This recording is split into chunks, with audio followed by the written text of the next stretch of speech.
ඇත්තටම මෙතනින් ආලෝක කිරණ දැන් යනවනේ. මෙතන ඇත්තටම ප්‍රතිබිම්බයක් හැදෙනවනේ. ඒ හින්දා මේක අතාත්වික නෙමෙයි තාත්වික ප්‍රතිබිම්බයක්. මේක රියල් ඉමේජ් එකක්. මේක තාත්වික ප්‍රතිබිම්බයක්. ළමයි ඔයාලට මතක ඇති අපි මේ වෙනකොට අපේ පළවෙනි එපිසෝඩ් එකේ සුපිරි ගණන් 100න් ගණන් 5 ඒට අදාළ සිද්ධාන්තත් එක්ක නිබන්ධන සහිතව සුපිරියටම හදලා තියෙන්නේ. වාමාවර්තව අපගමනය මම D1 කියලා කියන්නම්. හරි. අපගමනය D1. එතෙන්ට යනකම් ඔන්න කිරණය දැන් යන්න. ඊට පස්සේ බලන්න දැන් මෙතනත් ඕනනම් අපි අභිලම්බයක් අදිමු. මෙතනත් අභිලම්බයක් අදිමු. ඔයා දන්නවනේ වෘතයක පරිධියට ලම්බකයක් ඇන්දොත් ඒ ලම්බකයේ යන්නේ කේන්ද්‍රය හරහා කියලා. දැන් වෙනත් කෙනෙක් බලපුවම මෙන්න මේ අන්වීක්ෂය ප්‍රතිබිම්බය පේන්නේ නැතිලු. මොකක්ද රෝගේ? මෙහෙමනේ අන්වීක්ෂයක් ගන්නෙ මොකටද? අන්වීක්ෂයක් ගන්නෙ අපි භාවිතා කරන්නේ ළඟ තියෙන පොඩි වස්තු ලොකු කරලා බලා ගන්න නිරීක්ෂණය කරන්නේ. ළඟ ඇති කුඩා වස්තු විශාල කර නිරීක්ෂණයට තමයි අපි අන්වීක්ෂයක් ගන්නෙ. හරි. හැබැයි එතකොට දැන් ළඟ තියෙන වස්තුවක් පේන්නේ නැහැ කියන්නේ එයාට ළඟ පේන්නේ නැහැ. ළඟ පේන්නේ නැහැ කියන්නේ දුර දෘෂ්ටිකත්වය වෙන්න පුළුවන්. අයිබෝල් ළමයි ජානක පුෂ්ප කුමාර ඔෆිෂියල් YouTube නාලිකාවට ඔයාලව සාදරයෙන් පිළිගන්නවා. ඒ වගේම ඔයාලා මේ එකතු වෙන්නේ භෞතික විද්‍යාව විෂයට අදාළව මොන වතාවේ කැම්පස් ගියා යන වතාවේ හදන්න ඕන ගණන් කියන වීඩියෝ සීරීස් එකේ එන ආලෝකය සුපිරි ගණන් 100ක් කියන වීඩියෝ සීරීස් එකේ දෙවැනි එපිසෝඩ් එකත් එක්ක ළමයි ඔයාලට මතක ඇති අපි මේ වෙනකොට අපේ පළවෙනි එපිසෝඩ් එකෙන් සුපිරි ගණන් 100න් ගණන් 5 ඒට අදාළ සිද්ධාන්තත් එක්ක නිබන්ධන සහිතව සුපිරියටම හදලා තියෙන්නේ. එතකොට අද අපි යන්නේ 6 වෙනි ගානේ ඉඳන් ඉස්සරහට හදාගෙන යන්න තමයි යන්නේ. හරි. ගණන් ටික පටන් ගන්න කලින් ළමයි වඩාත්ම වැදගත් දේ හැම වීඩියෝ එකේම කියනා වගේ මම ගාන කියවද්දී ඔයාලට ස්ක්‍රීන් එකේ ගාන පෙනෙයි. අන්න එතකොට ඔයා මොකද කරන්න ඕනේ? ඔයා වීඩියෝ එක මොහොතකට නවත්තන්න ඕනේ. පෝස් කරන්න ඕනේ. පෝස් කරලා ඔයා ගාන තනියම කියවලා හදන්න try එකක් දෙන්න. සමහර වෙලාවට ඔයාලට හදා ගන්න පුළුවන් වෙයි. අන්න ඊට පස්සේ ඔයා නැවත වීඩියෝ එක ප්ලේ කරලා බලන්න. ඔයා ගාන හදන්න හිතපු විදියයි මම ගාන විශ්ලේෂණය කරන විදියයි එක වගේද? වෙනස්කම් මොනවා හරි තියෙනවද? මම කෙටි ක්‍රම මොනවා හරි කියනවද? අඩු කාලයකින් හදන්න පුළුවන් වෙන. අන්න එහෙම කෙටි ක්‍රම කියනවා නම් අන්න ඒ ටික ඔයා සටහන් කරගන්න. මම මුලින්ම කියව පළවෙනි එපිසෝඩ් එක පටන් ගද්දිම මේ ගණන් 100ක් හදන්න යන්නේ. ඒක ටිකක් ලොකු වැඩක්. ඒකට වෙනම පොතක් තියාගන්න. ඒක ඔයාලට වාසියක් වෙයි කියලා. අන්න ඒ පොතේ ඔයා ලියා ගන්න. හරි. අපි හිතමු ඔයාලට ගාන කියුවාට පස්සේ මොකුත්ම ඔලුවට එන්නේ නැහැ කියලා. අන්න ඉතින් එතකොට කරන්න දෙයක් නැහැ. ඔයා එතකොට වීඩියෝ එක ප්ලේ කරන්න. ප්ලේ කරලා බලන්න මම ගාන විශ්ලේෂණය කරන්නේ කොහොමද? ගාන කෙටි ක්‍රම වලින් හදන්නේ කොහොමද කියලා බලලා ඔයා ඒක ඉගෙන ගන්න. ඉගෙන ගත්තට පස්සේ දින කිහිපයකට සැරයක්, සති කිහිපයකට සැරයක්, මාස කිහිපයකට සැරයක් වෙන විදිහට ඔයා නැවත නැවත ඒ ටික සෙල්ෆ් ස්ටඩි කරන්න. අන්න එතකොට ආලෝකය සම්බන්ධ ගැටලු විසඳීම සම්බන්ධයෙන් ඔයාගේ ලෙවල් එක අප් කරගන්න ඔයාලට පුළුවන් වෙයි ළමයි. හරි. ඒ වගේම තව දෙයක් මේ වීඩියෝ එකට අදාළවත් ළමයි ටියුට් එකක් තියෙනවා PDF එකක්. ඒකත් ඔයාලට අපේ Telegram channel එකට join වෙලා ලබා ගන්න පුළුවන්. Telegram channel එකේ link එක මේ වීඩියෝ එකේ පළවෙනි comment එකේ මම දාලා තියන්නම්. හරි. වැඩි කතා වුණ නෑ ළමයි. අපි 6 වෙනි MCQ එකේ ඉඳන් හදාගෙන යමු ළමයි.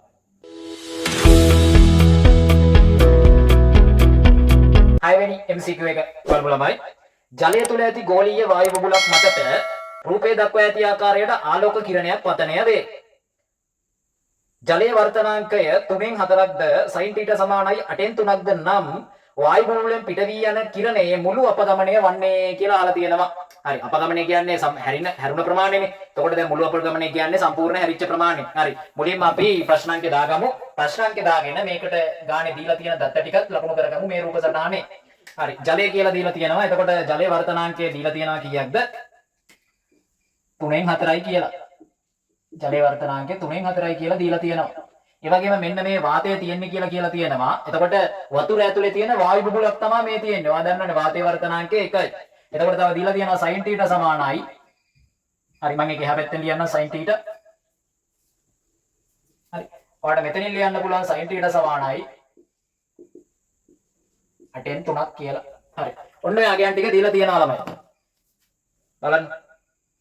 ඔව් sin θ සමානයි 8න් 3යි. හරි. ඔන්න ඔය ටික දීලා තියෙනවා. හරි. අපගමනය හොයන්න. ඉතින් මේකේ කිරණ රූප සටහන අඳිමු. හරි. කිරණේ ගමන් කරන ආකාරය වර්තනයෙන් පස්සේ. හරි. මේ දැන් එළියේ තියෙන්නේ ජලයනේ. එළියේ තියෙන්නේ ජලය. හරි. මේ තියෙන්නේ ජලය. ඒ වගේම මේ තියෙන්නේ වාතය. ඔයා දන්නවා දැන් ජලයේ ඉඳන් වාතයට ආලෝක කිරණයක් ගමන් කරනවා කියන්නේ ගහන මාධ්‍යයක ඉඳන් විරල මාධ්‍යයකට යනවා. ගහනතර මාධ්‍යයකින් විරලතර මාධ්‍යයකට ආලෝක කිරණයක් ගමන් කරනවා. හරි. එතකොට දැන් මෙතන මාධ්‍යයක් තිබ්බේ නැත්තම් මෙතන වර්තනයක් උනේ නැත්තම් කිරණේ යන්නේ මෙන්න මේ රතු පාට කඩිර දිගේනේ. කිරණේ යන්නේ මෙන්න මේ කඩිර දිගේ. වර්තනයක් උනේ නැත්තම්. හැබැයි දැන් ගහනතර මාධ්‍යය ඉඳන් විරලතර මාධ්‍යයකට යද්දී ගහනතරේ ඉඳන් විරලතර එකකට යද්දී මොකද වෙන්නේ? ගාවි ඊ කියලා මතක තියාගෙන ඇති. ගහනතර මාධ්‍යයක ඉඳන් විරලතර මාධ්‍යයකට යද්දී අභිලම්බයෙන් ඉවතට තමයි ආලෝක කිරණය ගමන් කරන්නේ. ගාවි ඊ. හරි. ගහනතර මාධ්‍යයක ඉඳන් විරලතර මාධ්‍යයකට යද්දී අභිලම්බයෙන් ඉවතට තමයි ආලෝක කිරණය ගමන් කරන්නේ. දැන් වාතයේ ජලීය වර්තනාංකය 3න් 4යි කියන්නේ 1.3යි. වාතයේ වර්තනාංකය 1යි කියන්නේ.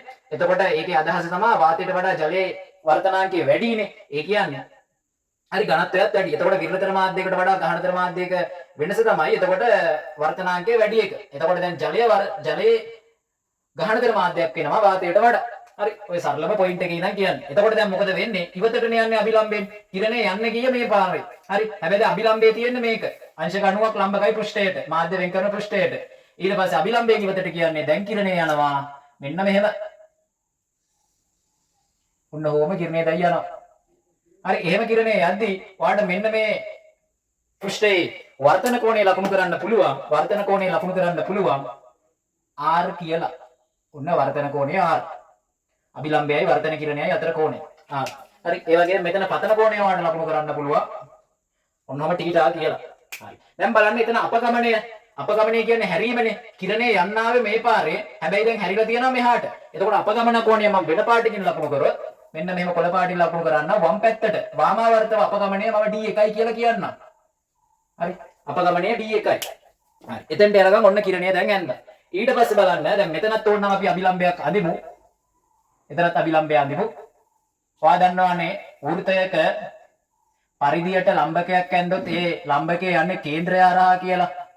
හරි. ඔන්න එතකොට ලම්බකයක් ඇන්දා අභිලම්බයක් ඇන්දා. දැන් එතකොට මෙතන වර්තනයක් උනේ නැත්නම් කිරණේ යන මාර්ගයත් අපි රතු පාටින් අඳිමු. මෙන්න මෙහෙම. වර්තනයක් උනේ නැත්නම් කිරණේ යන්නේ මේ පාරේනේ. වර්තනයක් උනේ නැත්නම් කිරණේ යන්නේ ওই පාරේ. හරි. එතකොට දැන් මෙතන වෙන වර්තනයේ ඉඳන් දැන් විරල මාධ්‍යය ඉඳන් ගහන මාධ්‍යයකට යන්නේ. එතකොට වීගා දේනේ අභිලම්බයේ දෙසට තමයි කිරණය හැරෙන්නේ. දෙසට හැරෙනවා කියන්නේ කිරණය ඔන්න හෝම යනවා දැන්. කිරණය හෝම යනවා. හරි. එතකොට මෙතන අපිට පතන කෝණ වර්තන කෝණ එහෙමත් එහෙම නැත්නම් පතන කෝණ නිර්ගත කෝණ එහෙමත් ලකුණු කරන්න පුළුවන්. කොහොමද ලකුණු කරන්න කියලා බලමු. දැන් මේ තියෙන්නේ වෘත්තයේ අරය. ලම්බකයක් කියලා ගත්තේ අරය. වෘත්තයේ අරය. මේ තියෙන්නේ වෘත්තයේ අරය. හරි. එතකොට දැන් වෘත්තයේ අර දිගින් සමානයිනේ. එතකොට ඔයා ඉගෙනගෙන තියෙනවා දැන් මෙතන හැදිලා තියෙන ත්‍රිකෝණයක්. මම මෙතෙන්ට x කියන්නම්. මෙතෙන්ට y කියන්නම්. y ලක්ෂය. මේ කේන්ද්‍රයට z කියන්නම්. ඔය XYZ ත්‍රිකෝණයක් තියෙනවනේ. දැන් එතකොට XYZ ත්‍රිකෝණය කියන්නේ සමද්විපාද ත්‍රිකෝණයක්. මොකද මේ පාද දෙකම වෘත්තයේ අරයන් වෙන හින්දා අරයන් සමානයිනේ. එතකොට සමද්විපාද ත්‍රිකෝණයක සමාන පාද වලට සම්මුඛ කෝණ සමානයි. මෙන්න මේ පාද දෙක සමානයි. මේ කෝණයයි මේ කෝණයයි එතකොට සමාන වෙන්න ඕනේ. එතකොට මෙතනත් අපිට R දාන්න පුළුවන්. ඒ වගේම ඔයා තව එකක් ඉගෙනගෙන තියෙනවනේ ආලෝක ප්‍රතිවර්තතා මූලධර්මය කියලා. මේ කිරණය මෙහෙම ඇවිල්ලා මෙහෙම යනවනම් ওই කිරණය ආපහු හරවලා ගියොත් මෙහෙම ගිහිල්ලා ඒ පාරෙම යනවා කියන එක. එතකොට මෙතන කෝණයයි ඒ අර කලින් කෝණ දෙකම තමයි හැදෙන්නේ. එතකොට දැන් θ වලින් ඇවිල්ලා r වලින් යනවා නම් r වලින් ගිහිල්ලා ආපහු θ වලින් යන්න ඕනේ. එතකොට මෙතන අභිලම්බයයි හරි මෙතන අභිලම්බයයි කිරණයයි අතර කෝණය වෙන්නේ θ. මෙතන කෝණය θ වෙන්නේ. හරි. ඔන්න ඔතන කෝණය θ කියලා ලකුණු කරා. එතකොට බලන්න එතන අපගමනය හරි එතන බලන්න අපගමනය ලකුණු කරමු. දැන් කිරණය යන්න ආවේ මේ පාරේ. කිරණය දැන් යන්නේ මේ පාරේ. එතකොට එතනත් අභිලම්බයේ මේ අපගමනය මම D2 කියන්නම්. හැබැයි එතනත් අපගමනය තියෙන්නේ වාමාවර්තව. වම් පැත්තට තමයි හැරිලා තියෙන්නේ. වාමාවර්තව තමයි මේ හැරිලා තියෙන්නේ. හරි. ඔන්න ඔය කිරණ සටහන දැන් ඇදගත්තා. දැන් කෝණ ටිකක් ලකුණු කරගත්තා. පතන කෝණ, වර්තන කෝණ, නිර්ගත කෝණ ලකුණු කරගත්තා. දැන් ඊට පස්සේ අපිට අපගමනය සඳහා ප්‍රකාශනයක් ලියන්න පුළුවන් නේ. අපගමන කෝණ ටික ලියන්න පුළුවන් මෙන්න මෙහෙම D1 ලියන්න පුළුවන් වාමාවර්තව මේ සම්පූර්ණ කෝණේ. හරි සම්පූර්ණ කෝණ කියන්නේ R. මෙන්න මේ θ කියන්නේ මෙන්න මෙතන කෝණය. ප්‍රතිමුඛ කෝණාශ්‍රයෙන්. එතකොට D1 ලියන්න පුළුවන් R ඍණ θ කියලා. ඒ වගේම D2ටත් ඔයාලට ලියන්න පුළුවන් මේ සම්පූර්ණ කෝණය θ. ඒකෙන් R අඩු කරපුවාම ඒකත් වාමාවර්තනේ. D2 වලට ලියන්න පුළුවන් θ ඍණ R කියලා. θ ඍණ R කියලා. හරි. ඔන්නෝම කෝණයක් ලියන්න පුළුවන්. දැන් එතකොට අපිට R හොයාගන්න අපි try එකක් දෙමු. මෙතන x ට දාමු ස්නෙල්ගේ වර්තන නියම. හරි. දැන් ජලයේ ඉඳන් එන්නේ. එතකොට ලියන්න පුළුවන් ජලයේ වර්තනාංකය 3න් 4යි. හරි. x ට ස්නෙල්ගේ වර්තන නියමයෙන් ජලයේ වර්තනාංකය 3න් 4යි. θ ගියාගේ sin θ ගියාගේ දීලා තියෙනවනේ. sin θ කියන්නේ කීයද? 8න් 3යි. sin θ 8න් 3යි. ඕක සමානයි වාතයේ වර්තනාංකය 1යි. වාතයේදී කෝණය r නේ sin r. හරි. එතකොට මෙතනින් r උක්ත කරලා ගත්තොත් එහෙම මේ 3ට 3 සුළු වෙනවා. එතකොට මෙතන එනවා අන්තිමට භාගය. එතකොට ඔයාලට sin inverse r ලියන්න පුළුවන් භාගයයි කියලා. එතකොට r සමානයි භාගය කියන්නේ අංශක 30ක් කියලායි. r සමානයි sin inverse 1/2 සමානයි අංශක 30යි කියලායි. හරි. එතකොට r ගේ වටිනාකම දැන් කීයද? හරි r ගේ වටිනාකම වෙන්නේ අංශක 30යි. එතකොට පළවෙනි එකේ වාට ලියන්න පුළුවන් 30 ඍණ θ අපගමණය අංශක 30 ඍණ θ. දෙවෙනි එකේ ලියන්න පුළුවන්. හරි දෙවෙනි එකේ ලියන්න පුළුවන් සම්පූර්ණ කෝණය නෙමෙයිනේ. මෙන්න මෙතන තමයි අභිලම්බය තියෙන්නේ. මේ කිරණය යන්නේ මෙන්න මේ ටිකෙන්. එතකොට වාට මෙන්න මේ කෝණය අපගමණයනේ හොයාගන්න වෙන්නේ. එතකොට හොයාගන්න වෙන්නේ r ඍණ θ ම තමයි. මෙතනත් වාට ලියන්න වෙන්නේ r ඍණ θ ම තමයි. r ඍණ θ. එතනත් අංශක 30 ඍණ θ. එතකොට d total කියන්නේ අපගමණය කියන්නේ දැන් වාමාවර්තවනේ දෙකම තියෙන්නේ. එතකොට d1 වාමාවර්තව තියෙනවා, d2ත් වාමාවර්තව තියෙනවා. මේ දෙක එකතු කරන්න. එතකොට වාට එයි අංශක 30 ඍණ θ වාරයක් දෙගුණයක් කියලා. එතකොට දෙගුණයක් වුණාම වාට උත්තරේ ගන්න පුළුවන් අංශක 60 ඍණ θ තමයි සම්පූර්ණ අපගමනයක් වෙන්නේ. හරි බලන්න එහෙම උත්තරයක් කීයද තියෙන්නේ කියලා. එහෙම උත්තරයක් තියෙනවා. අංශක 60 ඍණ 2යි θ තියෙනවා පස්වෙනි එකේ. එතකොට ළමයි පළවෙනි එකට වාට ආන්සර් එක ගන්න පුළුවන් පස්වෙනි එක කියලා. හරි පස්වෙනි එක කියලා. හොඳ ප්‍රශ්නයක්. හොඳ MCQ එකක්. වාට කිරණ සටහන හරියට ඇඳ ගන්න පුළුවන් නම් හරි. එතකොට කරන්න තියෙන්නේ ගහන මාධ්‍යක නම් විරල මාධ්‍යයකටයි ඊට පස්සේ විරල මාධ්‍ය නම් ගහන මාධ්‍යයකට නැවත නිර්ගත වෙද්දී කිරණ සටහන අඳින්න වාට පුළුවන් වෙන්න ඕනේ. හරි කිරණ සටහන ඇඳලා මෙන්න මේ ස්නෙල්ගේ වර්තන නියමයක් දාලා r ගියගේ හොයාගන්න පුළුවන් වෙන්න ඕනේ. ඒ වගේම O level ජ්‍යාමිතිය ඇසුරෙන් ත්‍රිකෝණයක සමද්විපාද ත්‍රිකෝණයක ඒ සමාන පාද වලට සම්මුඛ කෝණ සමානයි කියන ඒ ප්‍රමේය ඔයාලට මතක තියෙන්න ඕනේ. හරි එක්සෑම් එකේ ආවොත් බොහෝ දුරට මේක 35 පන්නලා එන MCQ එකක් වෙයි ළමයි. අවශ්‍ය දේවල් ටික සටහන් කරගන්න. අපි ඊට පස්සේ 7 වෙනි MCQ එක බලමු.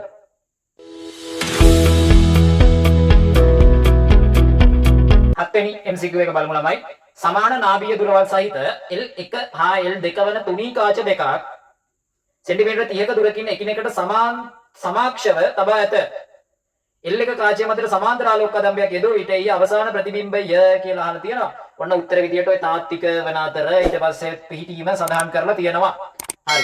එතකොට L1 L2 කියලා කාච දෙකක් තියෙනවා. මුලින්ම ප්‍රශ්න අංක දාගන්න. 7 වෙනි ප්‍රශ්නය. හරි 7 වෙනි ප්‍රශ්නය. ඒ වගේම මේකේ කියලා තියෙනවා දැන් නාභීය දුර වල සමානයි කියලා.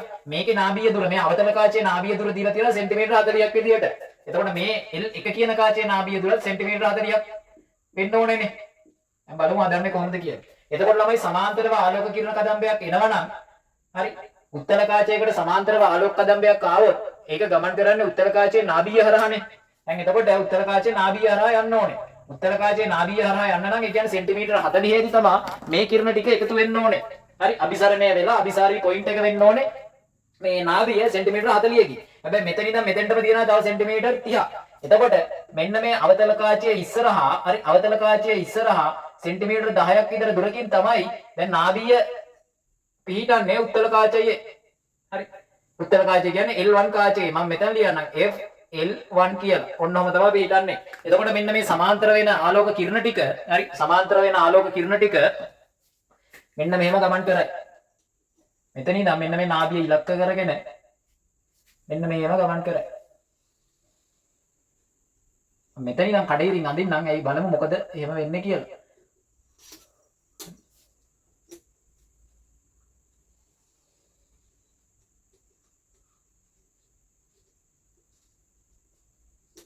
මේක කොහොමද ප්‍රධාන අක්ෂය දිගේම යනවා. මේකත් කඩේරක් මේ කිරණයක්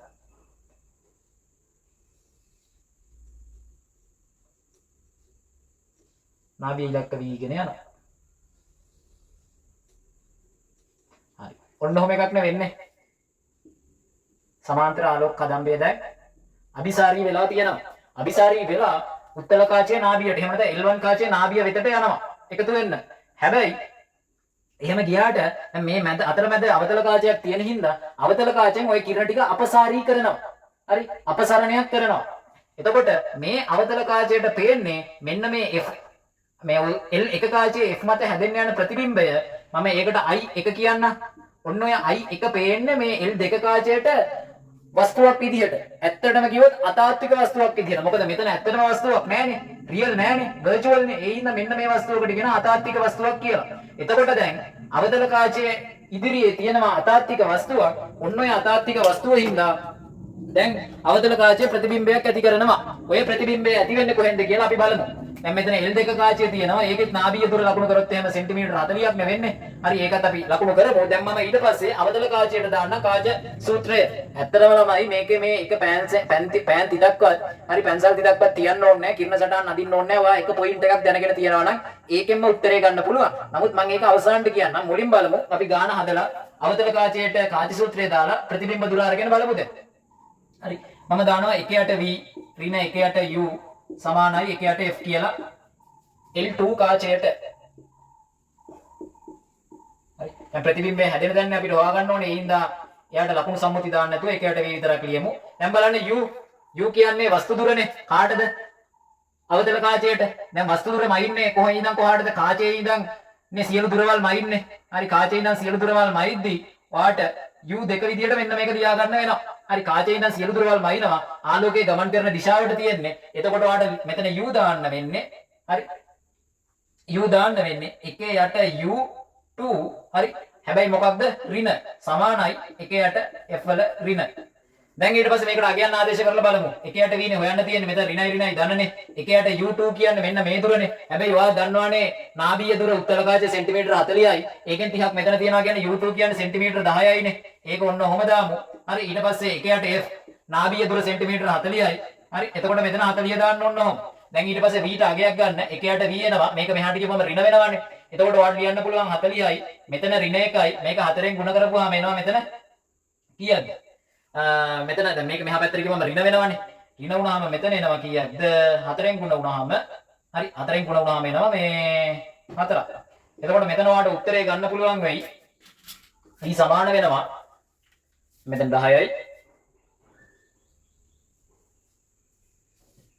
මේ පැත්තට යනවා. එතකොට ඍණ හරි. ඊට පස්සේ මෙතන ධන එක හැපතිරිවම ඍණ වෙනවනේ. හරි 40යි ඍණ 4ක් කියලා. එතකොට මෙතන ඍණ 5ක් එයි. එතකොට v ඍණ 5යි අවසානට උත්තරේ ඍණ 8ක් එයි. ඍණ 8ක් එයි. ඍණ කියන්නේ ආලෝකයේ ගමන් කරන දිශාවේ. මෙන්න මේ දිශාවේ හරි අවසාන ප්‍රතිබිම්බයේ කීයක්ද? අදුටයින් අවතල කාචයක්නේ. අපි දැන් මේකනේ අවතල කාචයක නාභීය දුර වෙන්නේ ධනාගයක්. එතකොට එන්නේ මෙතෙන්ට ධනනේ. හරි. මෙතනත් ධන. එතකොට මෙතනගේ ධන. එතකොට මෙතන එන්නේ ඍණ 3යි. ඍණ 3 ඊට පස්සේ 40ෙන් බෙදුනහම හරි ඍණ 3 40ෙන් බෙදුනහම මෙතෙන්ට එයි වාට උත්තරයක් ඍණ 13.3ක් විතර. ඍණ 13.3 සෙන්ටිමීටර වෙයි. ඒ කියන්නේ දැන් මෙතන ඉඳන් මෙතෙන්ට සෙන්ටිමීටර 10ක් තියෙනවා නම් කිරණ ඇත්තටම වෙලා තියෙන්නේ මෙතන ඉඳන් අපසරණය වෙලා මෙන්න මෙහෙම එකතු වෙලා තියෙන්නේ. මේ වගේ පොයින්ට් එකක් මම ගන්න. ඔන්න ඔය වගේ තැනකට තමයි කිරණ ටික එකතු වෙලා තියෙන්නේ. හරි. එතකොට මෙතන තමයි I2 හැදිලා තියෙන්නේ. ඔන්නම තමයි වෙලා තියෙන්නේ. හරි. මෙතන තමයි I2 තියෙන්නේ ඇත්ත ප්‍රතිබිම්බය.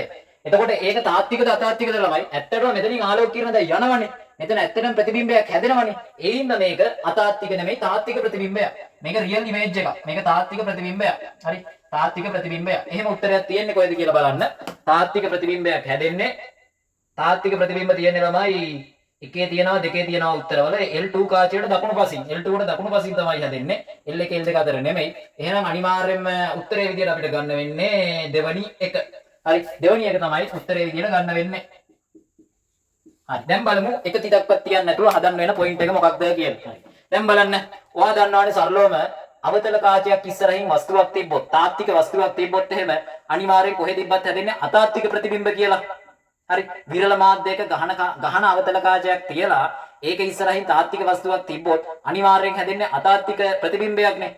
හැබැයි අවතල කාචයක් භාවිතා කරලා වුණත් දැන් තාත්වික ප්‍රතිබිම්බයක් ගන්න පුළුවන්. හැබැයි ඒකේ අවශ්‍යතාවය තමයි වස්තු දුර අවතල කාචයට අතාත්වික කියන්නේ අවතල කාචයක් ඉස්සර අතාත්වික වස්තුවක් තිබ්බොත් නාභීය දුරට ඇතුලෙන් ඒ කියන්නේ නාභී දුරට වඩා අවතල කාචයේ අතාත්වික වස්තු දුර අඩුයි නම් අනිවාර්යයෙන්ම හැදෙන්නේ තාත්වික ප්‍රතිබිම්බයක්. ඔන්න ඔය පොයින්ට් එක ඔයා දැනගෙන තියාගත්තා නම් අනිවාර්යයෙන්ම උත්තරේ දෙක කියලා ගන්න පුළුවන්. ආයෙත් කියනවා අවතල කාච වලින් සාමාන්‍යයෙන් හැදෙන්නේ තාත්වික වස්තු වලට අතාත්වික ප්‍රතිබිම්බ. හැබැයි අවතල කාචයක උනත් අතාත්වික වස්තුවක් භාවිතා කරොත් හරි අතාත්වික වස්තුවක ඇති වෙන්නේ තාත්වික ප්‍රතිබිම්බයක්. හැබැයි ඒකට කන්ඩිෂන් එකක් තියෙනවා, අවශ්‍යතාවයක් තියෙනවා. මොකක්ද අවශ්‍යතාවය? වස්තු දුර නාභීය දුරට වඩා අඩු වෙන්න ඕනේ. හරි. අන්න එහෙම වුණාම තමයි උත්තරේ පෑන් ටිකක්වත් තියන්න නැතුව දෙක කියලා ගන්න පුළුවන් වෙන්නේ. හරි. මේකේ අවශ්‍ය දේවල් ටික දාගන්න ළමයි. මේ ටික හදාගන්න. අපි ඊට පස්සේ 8 වෙනි ප්‍රශ්නේ බලමු.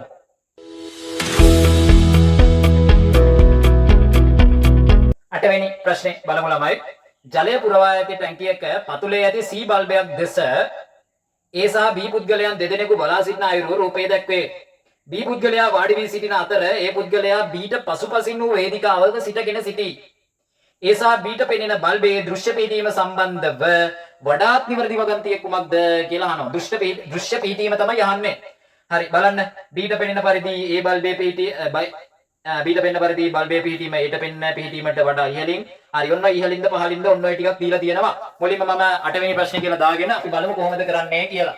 හරි ඔන්න 8 වෙනි MCQ එක. හරි මේක ළමයි සරලයි වැඩේ. හරි දැන් මෙන්න මේ B කියන කෙනා පොඩ්ඩක් පල්ලෙහින් ඉන්නවා. A කියන කෙනා ටිකක් උසයි නේද? නෑ B කියන කෙනා ඉඳගෙන ඉන්නවා. A කියන කෙනා හිටගෙන ඉන්නවා.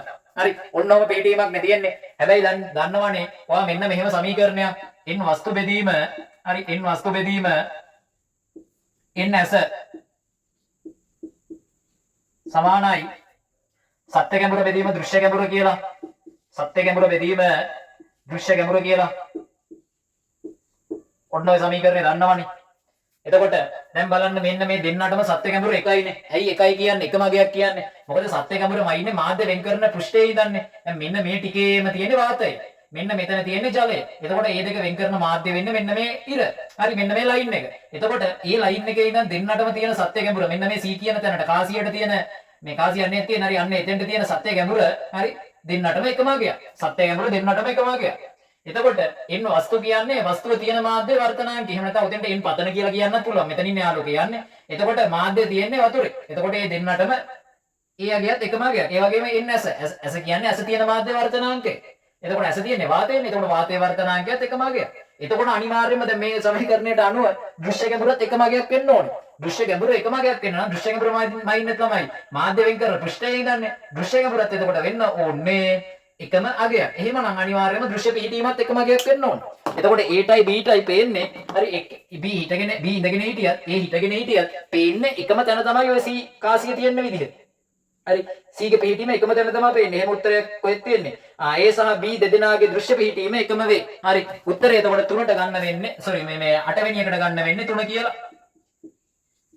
A සහ B ට C ගේ දෘශ්‍ය පිහිටීම එකම අගයක් තමයි වෙන්නේ. ඕක හරියට කිරණ ටික ඇන්දොත් මෙහෙම ලම්බක කිරණයක් ඇඳලා ඊට පස්සේ ආනත වෙන කුඩා කෝණයකින් මෙන්න මෙහෙම කිරණයක් ඇන්දොත් එහෙම ඇස් වලට යනවා. ඒ දෙක කෝණ අණුව බැලුවොත් එහෙම දෙන්නගේම දෘශ්‍ය පිහිටීම එකම අගයක තමයි එකම ස්ථානයක තමයි එන්නේ. ලේසි ප්‍රශ්නයක්. ඔයා හරියට තේරුම් ගත්තොත් අවශ්‍ය දේවල් ටික සටහන් කරගන්න. අපි ඊට පස්සේ 9 වෙනි MCQ එක බලමු.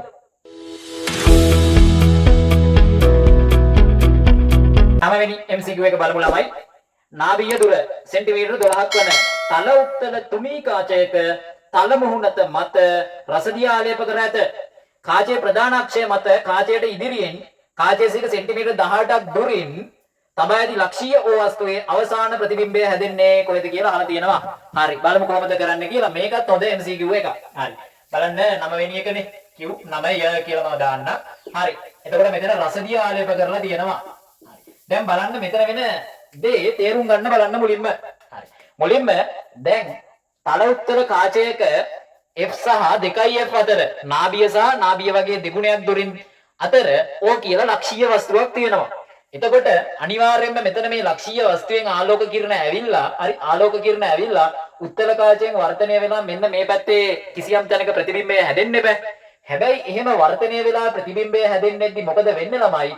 දැන් මෙතන තල පෘෂ්ඨයේ තියෙනවා හරි රසදිය ආලේප කරපු ඉඳන් තල පෘෂ්ඨයේ දැන් තල දර්පණයක් විදියට වැඩ කරනවා. කණ්ණාඩියක් විදියට වැඩ කරන්න පටන් ගන්නවා.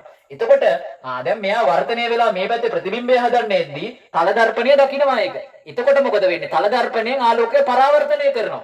එතකොට මෙන්න මෙතනින් ඔන්න හෝම මෙතන ප්‍රතිබිම්බයක් හැදන්නේ එද්දී ඒ ප්‍රතිබිම්බ දුරට සමානව හරි ඒ ප්‍රතිබිම්බ දුරට සමාන වෙන විදිහට තල දර්පණයෙන් ආලෝකය පරාවර්තනය කරලා මේ පැත්තේ ප්‍රතිබිම්බයක් හදන්න යනවා. හරි වස්තුව පැත්තෙම ප්‍රතිබිම්බයක් හදන්න යනවා. එහෙම ආලෝකය පරාවර්තනය කරලා මේ කාචයේ වක්‍ර පෘෂ්ඨයට එද්දි මොකද වෙන්නේ? කාචය ආපහු ඒ එන කිරණ ටික අභිසරණය කරනවා. උත්තර කාචයක්නේ. අභිසරණය කරලා මෙන්න මේ පැත්තෙම ප්‍රතිබිම්බයක් හදනවා. හරි ඔන්න ඔය ක්‍රියාවලිය තමයි මෙතන වෙන්නේ. හරි අපි හදාගෙන යමු බලමු කොහොමද කරන්න කියලා. දැන් අපි මුලින්ම බලමු මෙතන තල දර්පණයක් තිබෙන්නේ නැත්නම් රසදිය ආලේප කරේ නැත්නම් මේ තල උත්තර කාචයට අදාළව හරි තල උත්තර කාචයට අදාළව මෙන්න මේ ඉස්සරහා හරි මෙන්න මේ කාචයේ ඉස්සරහා ප්‍රතිබිම්බය හැදෙන දුර බලමු. හරි මම එතකොට තල උත්තර කාචයට දාන්නම්. තල උත්තර කාචයට කාච සූත්‍රය දැම්මොත් මට ලියන්න පුළුවන් 1 v ඍණ 1 u සමානයි 1 f කියලා. හරි ඊට පස්සේ ලකුණු සම්මුති දාලා මේකට අගයන් ටික ආදේශ කරන්න. 1 v නේ අපි හොයන්නේ. එතකොට 1 u බලන්න දැන් ආලෝක කිරණ මේ පැත්තට එන්නේ. හරි ආලෝකය ගමන් කරන්න මෙහෙම. හැබැයි දුරමයි ඉන්නේ කාචේ ඉඳන්නේ. එතකොට u ගියගේ ඉන්නේ ධනාගය. ආලෝකය ගමන් කරන දිශාවට ප්‍රතිවිරුද්ධ හින්දා. එතකොට u ගියගේ එනවා සෙන්ටිමීටර 18. 18යි සෙන්ටිමීටර. හරි එතකොට දැන් නාභිය දැන් උත්තර කාචයක් ඉන්න නාභිය දුර ඍණ නාභිය දුර තියලා තියෙනවා සෙන්ටිමීටර 12ක් කියලා. දැන් එතකොට ඔයාලට මෙතනින් හොයාගන්න පුළුවන් ප්‍රතිබිම්බ දුර කීයද? හරි මේ පැත්තේ අපි දෙකේම පොදු හරය 36ක් ගත්තොත් එහෙම හරි 36 වෙන්න මෙයා 3ෙන් ගුණ කරන්න ඕනේ. මෙතන ඍණ 3යි. එතකොට මෙයා 2ෙන් ගුණ කරන්න ඕනේ. මේ මෙතන ඍණ එකේ එහා පැත්තට ගිහම ධන වෙනවානේ. හරි මේ ධනයි ඍණයි ඍණ එක මේ පැත්තට එද්දි සමාන ලකුණෙන් අනිත් පැත්තට වෙද්දි ධන වෙනවා. හැබැයි 36 පොදු හරය කරන්න මේක 2ෙන් ගුණ කරන්න වෙනවා. එතකොට ඔයාලට මෙතන උත්තරය ගන්න පුළුවන් v සමානයි ඍණ 36යි කියලා. ඍණ කියන අදහසෙන් අදහස් වෙන්නේ ඍණ කියන ලකුණෙන් අදහස් වෙන්නේ ආලෝකයේ ගමන් කරන දිශාවේම කියන එක. එතකොට මෙන්න මේ පැත්තේ සෙන්ටිමීටර 36ක් දුරෙන් දැන් මේ මොකක්ද? මේ තල දර්පණයේ තිබෙන්නේ නැත්නම් කිරණ මේ මොනවද? තල දර්පණයේ තිබෙන්නේ නැත්නම් ප්‍රතිබිම්බය හැදෙන්නේ නැහැ. සරලවම මෙන්න මේ වගේ වැඩක් නෙවෙන්නේ. ඔන්න ඔහම කාචේ තියෙනවා. මෙන්න මෙහෙම ප්‍රධාන අක්ෂය තියෙනවා. මෙන්න මෙතන O කියන වස්තුව තියෙනවා. O කියන වස්තුවෙන් ඔන්න ඔහම කිරණ ටිකක් එනවා. අක්ෂීය වස්තුවෙන් ඒ කිරණ ටික ඇවිල්ලා සෙන්ටිමීටර 36ක් දුරින් මෙන්න මෙහෙම අභිසරණය වෙනවා. මෙතන තමයි I1 හැදෙන්නේ. මෙතෙන්ට දුර තමයි සෙන්ටිමීටර 36යි. වස්තු දුර කීයද? දැන් මෙතන සෙන්ටිමීටර 18යි. ඔන්න ඔය දේ තමයි වෙන්නේ තල දර්පණයේ තිබෙන්නේ නැත්තම්. ඒ කියන්නේ අර තල පෘෂ්ඨය මත රසදිය ආලේප කරේ නැත්තම්. හැබැයි දැන් මේක දකින්නවනේ මේ කවුද? මෙහෙම හැදෙන්න ඉන්න ප්‍රතිබිම්බය දකින්නවනේ තල දර්පණයේ. එතකොට එයා මොකද කරන්නේ? එයා කරනවා මෙන්න මෙහෙම වැඩ. ප්‍රධාන අක්ෂය තිබ්බොත් දැන් එයා දකිනවා සෙන්ටිමීටර මේ කීයකින්ද? සෙන්ටිමීටර 36කින් මෙන්න මෙහෙම ප්‍රතිබිම්බයක් හැදෙන්න එනවා වගේ එයා දකිනවා. එයා දැක්කට පස්සේ මොකද වෙන්නේ? අන්නේ දුරටම සමානවම අන්නේ දුරට සමානව එයා හදනවා ප්‍රතිබිම්බයක්. එයා හදනවා පරාවර්තනයෙන් මෙන්න මේ පැත්තේ ප්‍රතිබිම්බයක් මෙන්න මේ වගේ. වස්තු දුර සහ ප්‍රතිබිම්බ දුර සමාන වෙන විදිහට වස්තු දුර සහ ප්‍රතිබිම්බ දුර සමාන වෙන විදිහට ඔන්නෝම ප්‍රතිබිම්බයක් හදනවා.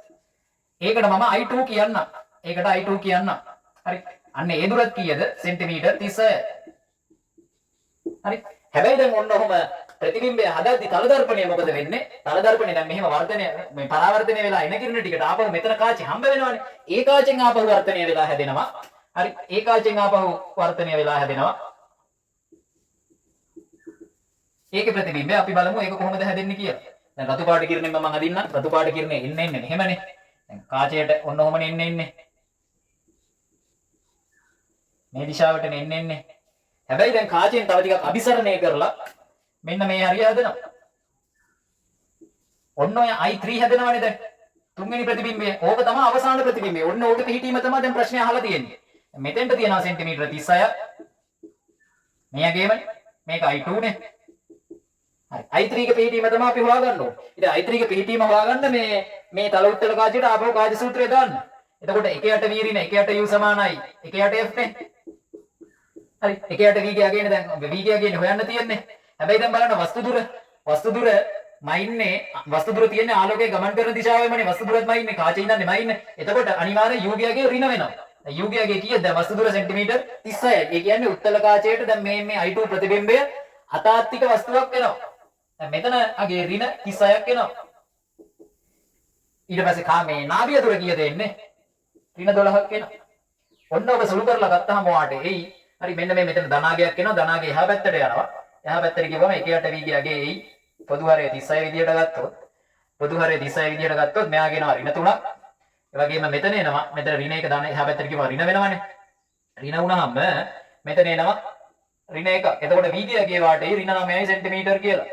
ඍණ 9 සෙන්ටිමීටර කියන්නේ ආලෝකයේ ගමන් කරන දිශාවෙම කියන එක තමයි ඍණ වලින් නිරූපණය කරන්නේ. ඒ කියන්නේ දැන් ආලෝකයන් මේ පැත්තනේ. එහෙනම් අවසාන ප්‍රතිබිම්බය හැදෙන්නේ ළමයි මෙන්න මේ කාචයේ ඉඳන් සෙන්ටිමීටර 9ක් වම් පැත්තට වෙන්න. කාචයේ ඉඳන් සෙන්ටිමීටර 9ක් වම් පැත්තට වෙන්න. හරි. දැන් බලන්න එහෙම උත්තරයක් දීලා තියෙනවද? 9ක් කියලා මේක මෙහෙම තියෙනවා. පස්වෙනි උත්තරේ බලන්නකො. වස්තුවේ ඉඳන් සෙන්ටිමීටර 9ක් දකුණු පැත්තෙලු. ඒක හරියද බලන්න. දැන් වස්තුව තියෙන්නේ මෙතන. හරි. එතකොට කාචේ තියෙන්නේ මෙතන. කාචේ ඉඳන් සෙන්ටිමීටර 9ක් මේ පැත්තෙන් හැදෙනවා. එතකොට වස්තුවේ ඉඳන් අවසාන ප්‍රතිබිම්බයට සෙන්ටිමීටර 9යි තියෙන්නේ. මොකද අතරමැද මේ දෙක අතර මැද තියෙනවනේ සෙන්ටිමීටර 18ක්. එතකොට කාචේ ඉඳන් 9යි වස්තුවේ ඉඳන් 9යි. එතකොට අපිට නිවැරදි උත්තරය විදියට 9 වෙනි ප්‍රශ්නයට හරි 9 වෙනි ප්‍රශ්නයට 4 වෙනි නෙමෙයි 5 වෙනි උත්තරය ගන්න පුළුවන් වෙනවා. වස්තුවේ ඉඳන් සෙන්ටිමීටර 9ක් දකුණු පැසින් තමයි අවසාන ප්‍රතිබිම්බය හැදෙන්නේ. මම හිතනවා තේරුම් ගන්න ඇති. ආයෙ පාරක් කිව්වොත් එහෙම දැන් මෙහෙමයි ආයෙ පාරක් කිව්වොත් මෙන්න මේ ලක්ෂීය වස්තුවෙන් ආලෝක කිරණ එනවා. ඒක උත්තල කාචයෙන් වර්ධනය වෙලා මෙන්න මේ විදිහට ප්‍රතිබිම්බය හදනවා. හැබැයි දැන් මෙතන රසදිය ආලේප කරලා තියෙන හින්දා තල පෘෂ්ඨයේ තල දර්පණයක් විදිහට ක්‍රියා කරනවා. එතකොට මෙහෙම වර්ධනය වෙලා එන කිරණය තල දර්පණයේ දකින්නවා. තල දර්පණය දැක්ක ගමන් මොකද කරන්නේ? තල දර්පණය වස්තු දුරට ප්‍රතිබිම්බ දුර සමාන වෙන විදිහට පරාවර්තනය කරලා කාචයේ මේ තල දර්පණයේ ඉදිරියෙන් ප්‍රතිබිම්බයක් හදන්න යනවා. අන්න එහෙම යද්දි මොකද වෙන්නේ? ඒ කිරණ ටික ආපහු උත්තල කාචයෙන් වර්ධනය වෙලා අභිසරණය වෙලා I3 කියලා අවසාන ප්‍රතිබිම්බයක් මෙන්න මේ හරිය හදනවා. හරි. අන්න ඒක පිළිහිටීම තමයි දැන් ප්‍රශ්නේ අහලා තියෙන්නේ. මෙන්න මේ විදිහට අන්න ඒ ටික අපි හදලා තියෙනවා. හරි. මේක සාමාන්‍යයෙන් පේපර් එකේ ආවොත් ඔයාලට අනිවාර්යයෙන්ම 40 පන්නලා එන ප්‍රශ්නයක් විදිහට හම්බ වෙයි. හරි. අවශ්‍ය ටික සටහන් කරගන්න ළමයි. ඊට පස්සේ අපි 10 වෙනි ප්‍රශ්නය බලමු.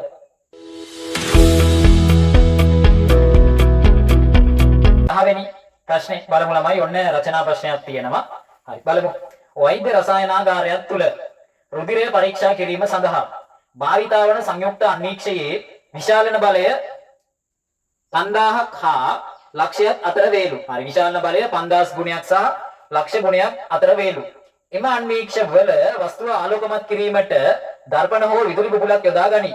අවනතේ නාභිය දුර FO ද උපනතේ නාභිය දුර FE ද විෂද දෘෂ්ටියේ අවම දුර සෙන්ටිමීටර 25 බව සලකන්න කියලා තියෙනවා. හරි. ඒ කොටස බලන්න. ඇසෙහි මෑත ලක්ෂයේ වස්තුවක් තිබූ විට පැහැදිලි විශාලිත ප්‍රතිබිම්බයක් ලබාගත හැක. මෙය කිරණ සටහනක් ඇසුරින් පහදන්න. හරි. ඇසෙහි මෑත ලක්ෂයක් කියන්නේ ළඟම ලක්ෂයනේ විෂද දෘෂ්ටියේ අවම දුරනේ. හරි. මුලින්ම මම ප්‍රශ්නාංක දාගෙන ඉන්නම් කිව්ව 10 කියලා. හරි. ඒක කිරණ සටහනක් ඇසුරින් පහදන්නලු. ඒ කොටස මෙන්න මෙහෙමයි. මෙන්න මෙහෙම තියෙනවා ඇහැ. මෙන්න මෙහෙම තියෙනවා ඇහි තියෙන කාචය. ඊට පස්සේ මෙන්න තියෙනවා ප්‍රධාන අක්ෂය අක්ෂිකාචයේ. හරි. විෂද දෘෂ්ටියේ අවම දුරින් ඒ කියන්නේ මෑතම ලක්ෂයෙන් ඇහැට පේන ළඟම ලක්ෂයෙන් වස්තුවක් තිබ්බොත් පැහැදිලි විශාලිත ප්‍රතිබිම්බයක් බලා ගන්න පුළුවන් කියලානේ කියන්නේ. ඒක පැහැදිලි කරන්නනේ. හරි. මෙහෙමයි. හිතන්න එකම වස්තුවක් තියෙනවා. ඒ කියන්නේ වස්තුවේ උස එකම අගයක් වෙන කිසියම් වස්තුවක් තියෙනවා. අන්නේ වස්තුව අපි දැන් බලනවා. හරි. තියලා බලනවා ඇසෙහි මෑතම ලක්ෂය. ඒ කියන්නේ විෂද දෘෂ්ටිය අවම දුරින් තියලා බලනවා. අපි හිතමු h උසක් කියලා. මෙන්න මේ h උසක් තියෙන වස්තුව විෂද දෘෂ්ටියේ අවම දුරින් තියලා බලනවා. d කියලා දුරකින් තියලා බලනවා. ඒ වගේම ඔය වස්තුවම අපි තියලා බලනවා ටිකක් දුරින් කියන්නේ විෂද දෘෂ්ටියේ අවම දුරට වඩා සැලකිය යුතු දුරකින් තියලා බලනවා. වස්තුවේ උස hම තමයි. මෙන්න මේ වගේ. හරි. වස්තුවේ උස hම තමයි. දැන් ඔය දුරට මම කියන්නම්කෝ l කියලා. ඔය දුරට මම කියන්නම් l කියලා. හරි. ඊට පස්සේ බලන්න ඔය දුරවල් දෙකටම අක්ෂි කාචය. හරි. එහෙම නැත්නම් ඔය ඇස මත ආපතනය කරන කෝණය බලන්න. හරි. ඇස මත ආපතනය කරන කෝණය.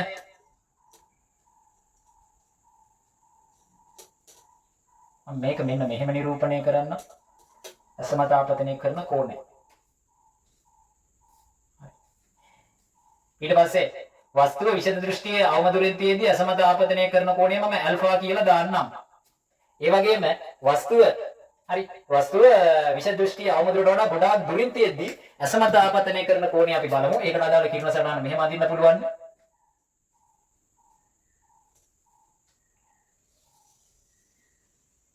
කොහොම අදින්න පුළුවන්. තව ප්‍රධාන අක්ෂය දිගේ එන කිරණයකුත් ඉතින් අදින්න අවස්ථා දෙකකට. හරි අවස්ථා දෙකටම අදින්න. එතකොට ආලෝක කිරණ ඔන්න ඔහොම එනවා. එතකොට මෙන්න මේ කොළ පාට කොටස මගින් අක්ෂිකාචය දැන් අපි අක්ෂිකාචය මත මෙතන කිරණ ලකුණු කරලා තියෙන්නේ. මේ කෝණේ ලකුණු කරලා තියෙන්නේ. ඒ කෝණයට මම බීටා කියලා කියන්නේ. හරි. දැන් බලන්න වෙනස. ඔයාලට පේනවනේ මෙන්න මේ බීටා කෝණයට වඩා ඇල්ෆා කෝණය ගොඩක් විශාලයි කියලා. බීටා කෝණයට වඩා ඇල්ෆා කෝණය විශාලයි කියලා. ඒකේ අදහස තමයි වස්තුවක් ඇසට ළඟින් තියෙද්දී ඇස මත ආපතනය කරන කෝණය වස්තුවක් ඈතින් තියෙද්දී ඇස මත ආපතනය කරන කෝණයට වඩා වැඩි. ඒ කියන්නේ දෘෂ්ටි කෝණයට වඩා වැඩි. එතකොට කිසියම් වස්තුවක් මෑතම ලක්ෂයේ විෂද දෘෂ්ටිය අවම දුරින් තියෙද්දී ඇස මත ආපතනය කරන දෘෂ්ටි කෝණය තමයි වැඩි. එතකොට අන්න ඒ වගේ වෙලාවක වස්තුවක් විශාලව වඩාත් පැහැදිලිව නිරීක්ෂණය කරන්න පුළුවන්. එතකොට ඔයා උත්තර ලියන්න ඕනේ මේ රූප සටහන අදින්න ඕනේ. ඒ වගේම ඇල්ෆා කියන්නේ මොකක්ද? ඇල්ෆා කියන්නේ හරි ඇල්ෆා කියන්නේ වස්තුවක් විෂද දෘෂ්ටියේ අවම දුරින් ඇති විට එහෙම නැත්නම් මෑතම ලක්ෂයේ ඇති විට ඇස මත ආපතනය කරන කෝණයයි. හරි ඊට පස්සේ බීටත් ඔයා මොකක්ද කියලා ලියන්න ඕනේ වස්තුවක් විෂද දෘෂ්ටියේ අවම දුරට වඩා ඈතින් නැති විට ඇස මත ආපතනය කරන කෝණයයි. හරි මේ රූප සටහන ඇඳලා ඒ කෝණ දෙක හඳුන්වලා ලියන්න ඕනේ. ඇල්ෆාට වඩා බීටට වඩා ඇල්ෆා විශාලයි. එතකොට වස්තුවක් ළඟම ලක්ෂයේදී මෑතම ලක්ෂයේ පවතින විට ඇස මත ආපතනය කරන කෝණය විශාල නිසා එයින් ඇස මත ඇතිවන ප්‍රතිබිම්බය විශාල සහ පැහැදිලිව පෙනේ. ඔන්න ඕක තමයි පළවෙනි ඒ කොටසට උත්තරේ වෙන්නේ. අන්න ඒක ලියා ගන්න. ඊට පස්සේ B කොටස බලන්න. B කොටස කියනවා සංයුක්ත අන්වීක්ෂයේ විශාලක බලය හඳුන්වන්නලු. හරි සංයුක්ත අන්වීක්ෂයේ විශාලක බලය වාට ලියන්න පුළුවන් මෙහෙම. ඇල්ෆා ඩෑෂ් බෙදීම ඇල්ෆා කියන මොකක්ද මේකේ තේරුම වෙන්නේ? මේකේ තේරුම වෙන්නේ වස්තුවක් පියවියසින් නිරීක්ෂණය කිරීමේදී අපිට විශාල වෙලා පේනවනේ. කිසියම් ප්‍රමාණයකට ඒ පියවියසින් නිරීක්ෂණය කරද්දී අපිට පේන ප්‍රමාණයක් තියෙනවනේ. හරි. එතකොට ඒ වස්තුවම අන්වීක්ෂයෙන් නිරීක්ෂණය කරද්දී විශාල වෙලා පේනවනේ. හරි. එතකොට විශාලන බලය කියන්නේ අන්වීක්ෂයේ වස්තුවක් පියවියසින් බැලීමේදී පෙනෙන ප්‍රමාණය මෙන්. හරි මෙන්. එම වස්තුව අන්වීක්ෂය තුළින් නිරීක්ෂණය කිරීමේදී කොපමණ ප්‍රමාණයක් විශාල වී එහෙම නැත්නම් කොපමණ ගුණයක් විශාල වී පෙනේද යන්න. හරි වස්තුවක් පියවියසින් නිරීක්ෂණය කිරීමේදී පෙනෙන ප්‍රමාණය මෙන් එම වස්තුව අන්වීක්ෂයක් භාවිතයෙන් නිරීක්ෂණයේදී කොපමණ ගුණයකින් විශාල වී පෙනේද යන්න තමයි අන්වීක්ෂයේ විශාලක බලය කියලා කියන්නේ. ඔන්න ඔක ලියන්න ඕනේ. හරි ඊට පස්සේ C එක බලන්න. C එකේ මොකද්ද කියන්නේ කියලා බලන්න. C එකේ කියනවා සංයුක්ත අන්වීක්ෂයේ සාමාන්‍ය සීරුමාරුවට අදාළ කිරණ සටහන ඇඳ විශාලත බලය සඳහා ප්‍රකාශනයක් ගොඩනගන්න අවනිතේ සිටෙහි ප්‍රතිබිම්බයට ඇති දුර L ලෙස සලකන්න. සංයුක්ත ආලෝක අන්වීක්ෂයේ සංයුක්ත අන්වීක්ෂයේ සාමාන්‍ය සීරුමාරුව ගැන තමයි කතා කරලා තියෙන්නේ. දැන් අපි කිරණ සටහන අදිමු. මතක් කරන්න කොහොමද කිරණ සටහන අදින්නේ කියලා. සංයුක්ත අන්වීක්ෂයේ සාමාන්‍ය සීරුමාරුවේදී අවසාන ප්‍රතිබිම්බය හැදෙන්නේ විෂද දෘෂ්ටියේ අවම දුරින්. කාච දෙකයිනේ. අවනිතයි උපනිතයි. එතකොට උපනිතින්නේ අපි ඇහැ තියලා බලන්නේ. අවනිත තමයි අර වේදිකාව ආසන්නයේ තියෙන කාච ටික. එතකොට මතක තියාගන්න අන්වීක්ෂයක අවනිත ඇසට ඈතයි. අයන්නේ වාක්‍යය. අන්වීක්ෂයක අවනිත ඇසට ඈතයි. හරි. එතකොට ඇහැ ළඟව තියෙන එක තමයි උපනිත. හරි. තේරුම් ගන්න ඇති. එතකොට උපනිතේ විෂද දෘෂ්ටියේ අවම දුරින් හැදෙන්න නම් අනිවාර්යයෙන්ම දැන් අවනිතෙන් හැදෙන ප්‍රතිබිම්බය මේ උපනිතේ නාභිය තුලට ගන්න ඕනේ. අපි බලමු කොහොමද අඳින්නේ කියලා. මම මෙතනින් අඳින්නම් කිරණ සටහන. මෙන්න මෙහෙම ප්‍රධාන අක්ෂය ඉස්සරලා අපි ඇඳලා යමු. ප්‍රධාන අක්ෂය ඇඳලා මෙන්න මෙතනින් අපි අඳිමු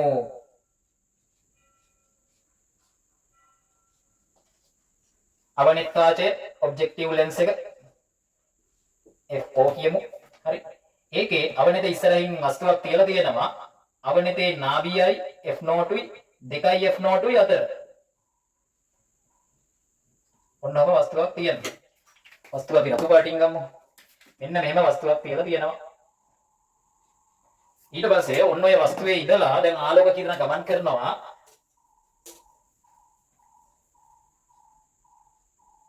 ප්‍රධාන අක්ෂයට සමාන්තරව ගමන් කරනවා. ඊට පස්සේ දැන් අපි නාභිය දුර ටික හරියටම ලකුණු කරමු. නැත්තම් මේ එන්නේ නැහැ නේ කිරණ සටහන් හරියට. අපි බලමු මෙතන ඉඳන් නාභිය දුර දැන් මෙතන අරන් තියෙනවා. හරි. එතකොට ඔයාලට මෙතනින් නෝට් ලකුණු කරන්න පුළුවන්. ඒ වගේම ආයෙ වාට ලකුණු කරන්න පුළුවන්. මෙන්න මෙතනින් 2 F0. ඔයා දන්නවනේ උත්තර කාචයක සමාන ප්‍රධාන අක්ෂයට සමාන්තරව නාභිය හරහා යන්නේ කියලා. එතකොට පළවෙනි කිරණය මෙන්න මෙහෙම යනවා.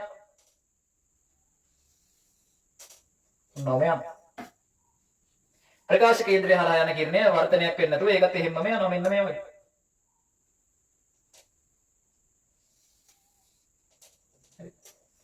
ඔන්නෝම තමයි. මෙන්න මේ මෙතන කිරණ එකතු වෙලා හැදෙනවා. අන්න එතෙන්ට අපි I1 කියලා කියනවා. I1 කියලා කියනවා. හරි I1 කියලා කියනවා. ඊට පස්සේ දැන් උපනිත අඳින්න එපා. උපනිතේ නාභිය අනිවාර්යයෙන්ම උපනිතේ නාභිය දුර තුලට තමයි මේ I1 ගන්න ඕනේ. උපනිතේ නාභිය දුර අවනිතේ නාභිය දුරට වඩා වැඩි. අන්වීක්ෂයක අවනිත අඩුයි. අයන්නෙම මතක තියාගන්න. අන්වීක්ෂයක අවනිත අඩුයි. හැබැයි දුරේක්ෂයක අවනිත වැඩි. ඔන්න පොයින්ට්ස්. හරි මෙන්න තියෙනවා FE වාට ලකුණු කරන්න පුළුවන්.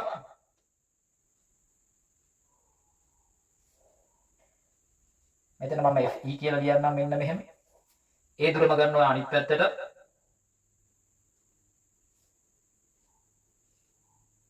එතන FE. හරි. FE තියෙනවා. එතකොට ඔයාලට ආයෙ අඳින්න පුළුවන් සමාන්තරව කිරණය. එන්න මෙහෙම උපනෙතට ඒ සමාන්තර කිරණය ඊට පස්සේ යන්නේ උපනෙතේ නාභිය හරහා. ඔන්න ඔහම. ඒක හිමීට පිටිපස්සට දික් කරන්න කඩිරකි. එන්න මෙහෙම. පල්ලෙහා ටික මම හිතන්නේ පේනවා ඇති. ඊට පස්සේ ප්‍රධාන අක්ෂය හරහා යන කිරණයත් මෙතනින් තමයි අඳින්නේ. ප්‍රකාශ කේන්ද්‍රය හරහා යන කිරණය. ඒකත් අඳලා මෙන්න මෙහෙම දික් කරගන්න. එතකොට වань අවසාන ප්‍රතිබිම්බය මෙන්න මෙතන හැදෙනවා. අවසාන ප්‍රතිබිම්බය. මේක නම් අවසාන අතරමැදි ප්‍රතිබිම්බය මෙහෙමනේ හැදුනේ. මේකයි එක කිව්වා. ඒකේ උසට මම h එක කියන්න. මෙතන උසට h කියන්න. මෙතන අවසාන ප්‍රතිබිම්බය හැදෙනවා. මේක h2 කියන්න. ඒක i2. හරි. අන්න එතෙන්ට තියෙන දුර අපිට ලියන්න පුළුවන් උපනිතේ ඉන විෂද දෘෂ්ටියේ අවම දුර. ඒ වගේම මෙතන i1ට කාචයේ ඉඳන් තියෙන දුරට මට ලියා ගන්න පුළුවන් ue කියලා. හරි. ue කියලා ලියන්න පුළුවන් උපනිතට වස්තු දුර. හරි. ඔන්නෝම තමයි කිරණ සටහන වෙන්නේ. උස ලකුණු කරන්න, ප්‍රතිබිම්බ ලකුණු කරන්න i1 i2. ඊට පස්සේ දුර වල ටික ලකුණු කරන්න. මෙන්න මෙතන දුරට මට ලියා ගන්න පුළුවන් uo කියලා. uo කියලා. ඔන්න එතකොට සංයුක්ත ආලෝකාන්වීක්ෂයේ කිරණ සටහන ඇඳලා තියෙනවා. ඒ ටික හරියට දාගන්න. ඊට පස්සේ කියලා තියෙනවා දැන් මේක විශාලක බලය සඳහා ප්‍රකාශනයකුත් ගොඩනගා ගන්නනේ. හරි. එතකොට දැන් තව මෙතන කියලා තියෙනවා දැන් L කියලා පෙන්න ගන්නලු මේ අවනිතේ ප්‍රතිබිම්බ දුර වෙන්න මෙහෙම අවනිතේ ප්‍රතිබිම්බ දුර මෙතෙන්ට එන්නේ ඔන්න ඔකට L කියලා පෙන්න ගන්න. දැන් විශාල බලයට කොහොමද ප්‍රකාශනයක් ගොඩනගන්නේ? මම ඒක මෙතනින් කරන්න. මෙහෙමයි. දැන් මට ලියා ගන්න පුළුවන් මෙතනින්. හරි මට මෙතනින් ලියා ගන්න පුළුවන්. එතකොට විශාලණයට ලියා ගන්න පුළුවන් මෙන්න මෙහෙම ප්‍රකාශනය.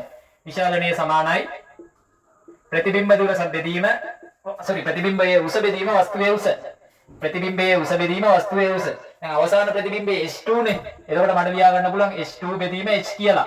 හරි h2 බෙදීම h කියලා ලියා ගන්න පුළුවන්. ඊට පස්සේ මම මොකක්ද කරන්නේ h2 බෙදීම h කියන එක ඕක අතරමැදි ප්‍රතිබිම්බයේ උසෙන් ගුණ කරලා උසෙන් බෙදන්න. කිසියම් දෙයක් ඒකෙන්ම කිසියම් එකකින් ගුණ කරලා ඒකෙන්ම බෙදුවා කියද්දී ඒකේ අදහස වෙනස් වෙන්නේ නැහැ නේ. එතකොට මේක h1 ගුණ කරලා h1 බෙදන්න. එතකොට ඔයාලට ලියන්න පුළුවන් මෙතන h2 බෙදීම h1 වාරයක්. හරි h2 බෙදීම h1 වාරයක් h1 බෙදීම h ඔන්නෝම ලියන්න පුළුවන් නේ. හැබැයි දැන් h2 බෙදීම h1 කියන්නේ h2 බෙන් h1 බෙන්. එතකොට h1 කියන්නේ උපනිතට වස්තුවේ උස. අතරමැදි ප්‍රතිබිම්බය. ඒක වස්තුවක් වෙනවනේ උපනිතට. ඒ වගේම h2 කියන්නේ උපනිතේ ප්‍රතිබිම්බයේ උස. එතකොට ඔයාලට මෙතන ලියන්න පුළුවන්. හරි මේකට ලියන්න පුළුවන් මොකක්ද මේ හරි ඒක වෙනුවට ලියන්න පුළුවන් උපනිතේ විශාලණය කියලා. උපනිතේ විශාලණයට මම magnification of eyepiece කියලා me කියලා මෙහෙම දාන්නවා. ඊට පස්සේ මෙතන h1 බෙදීම h කියන්නේ අවනිතේ ප්‍රතිබිම්බයේ උස. h කියන්නේ අවනිතේ වස්තුවේ උස. එතකොට ඔයාලට ලියන්න පුළුවන් h1 බෙදීම h කියන්නේ magnification of objective lens එකේ විශාලණය. එතකොට අපිට මුළු විශාලණයට ඔන්න ඔහොම ලියන්න පුළුවන්. m සමානයි අවනිතේ විශාලනයේ වාරයක් උපනිතේ විශාලනයේ වාරයක් අවනිතේ විශාලනය කියලා. දැන් ඊට පස්සේ මෙන්න මේ දෙකට වෙන වෙනම ප්‍රකාශන දෙකක් ගන්න. අපි වෙන වෙනම කාච සූත්‍රය දාන්න ඕනේ උපනිතටයි අවනිතට. මම මුලින්ම උපනිතට දාන්නම්. උපනිතට කාච සූත්‍රය දැම්මොත් ඔයාලට ලියන්න පුළුවන්. උපනිතේ ප්‍රතිබිම්බ දුර වෙන්නේ හරි උපනිතේ ප්‍රතිබිම්බ දුර වෙන්නේ දැන් විෂද දෘෂ්ටිය අවම දුරනේ. ඒක යට d. හැබැයි දැන් ආලෝකය ගමන් කරන දිශාවට විරුද්ධ දිශාවේ තමයි ඒක තියෙන්නේ. එතකොට මෙතෙන්ට එන්නේ ධනාගය. හරි. එතකොට මෙතන වස්තු දුර වෙන්නේ මොකක්ද? හරි මෙතන වස්තු දුර වෙන්නේ මොකක්ද? මෙතන වස්තු දුර වෙන්නේ ue. හරි මෙන්න මෙයාගේ. මෙතන වස්තු දුර වෙනවා ue. ඒකත් ආලෝකය ගමන් කරන දිශාවට ප්‍රතිවිරුද්ධ දිශාවේ තමයි තියෙන්නේ. ආලෝකය ගමන් කරන දිශාවට ප්‍රතිවිරුද්ධ දිශාවේ තමයි තියෙන්නේ. එතකොට ඒකත් ධනාගය. සමාන වෙනවා එයාගේ නාභිය. ඒක යට fe. ඔන්නම ලියවා. ඊට පස්සේ දැන් විශාලණය කියන්නේ ප්‍රතිබිම්බ දුර බෙදීම වස්තු දුරනේ. දැන් වස්තු දුර නම් තියෙනවා. අන්න එහෙම ප්‍රකාශනයක් මෙතන හදාගන්න. මම මේක ගුණ කරන්න ඕනේ. හරි මම මේක ගුණ කරන්න ඕනේ ප්‍රතිබිම්බ දුරෙන්. හරි ප්‍රතිබිම්බ දුරෙන් ගුණ කරනවා කියන්නේ මේ හැම පදෙම මම d වලින් ගුණ කරනවා. එතකොට ඔයාලට මෙතන ගන්න පුළුවන් d ගුණ වුණාම මෙතන d බෙදීම d නේ එකක් කියලා එනවා.